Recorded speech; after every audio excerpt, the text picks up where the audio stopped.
দীর্ঘ বিরতির পর আবারও একসঙ্গে পর্দায় ফিরেছেন জনপ্রিয় জুটি ফারহান আহমেদ জোভান ও তানজিন তিশা। তাদের নতুন নাটক প্রতিশোধ প্রকাশের পরই দর্শকদের মধ্যে তৈরি হয়েছে বেশ সাড়া।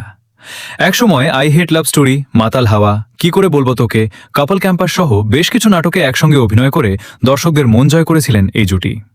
তবে দীর্ঘদিন তাদের একসঙ্গে দেখা যায়নি। সেই বিরতি ভেঙে প্রতিশোধ নাটকের মাধ্যমে আবারও জুটি হয়ে ফিরলেন তারা। নাটকের গল্পে দেখা যায় বিদেশে পড়াশোনা শেষে এক তরুণ দেশে ফিরে চাকরির সন্ধানে বের হন। এটি প্রতিষ্ঠানে সিইও পদে সাক্ষাৎকার দিতে গিয়ে তাকে মুখোমুখি হতে হয় ভিন্ন এক অভিজ্ঞতার। চাকরি, ক্যারিয়ার এবং বিভিন্ন প্রতিষ্ঠানের নিয়োগ প্রক্রিয়াকে ঘিরে এগিয়ে যায় গল্প। এর মধ্যেই তৈরি হয় ভিন্ন ধরনের এক প্রতিশোধের কাহিনী। পাশাপাশি নাটকটিতে রয়েছে সচেতনতার বার্তাও। প্রতিশোধ পরিচালনা করেছেন মাহমুদ মহিন। গল্প ও চিত্রনাট্যে রয়েছেন শাহজাহান সৌরভ ও মাহমুদ মহিন। জোভান ও তানজিন তিশার সঙ্গে অভিনয় করেছেন আরেফিন জিলানি, মানস বন্দ্যোপাধ্যায় ও বরদা মিঠু। সিএমভির ইউটিউব চ্যানেলে প্রকাশের পর নাটকটি নিয়ে ইতিবাচক প্রতিক্রিয়া জানিয়েছেন দর্শকরা।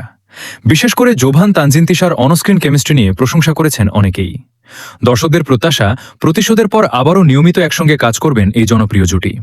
তাহলে কি পুরনো সেই জুটি আবারও ফিরছে ছোট পর্দায়? এখন সেটিই দেখার অপেক্ষা।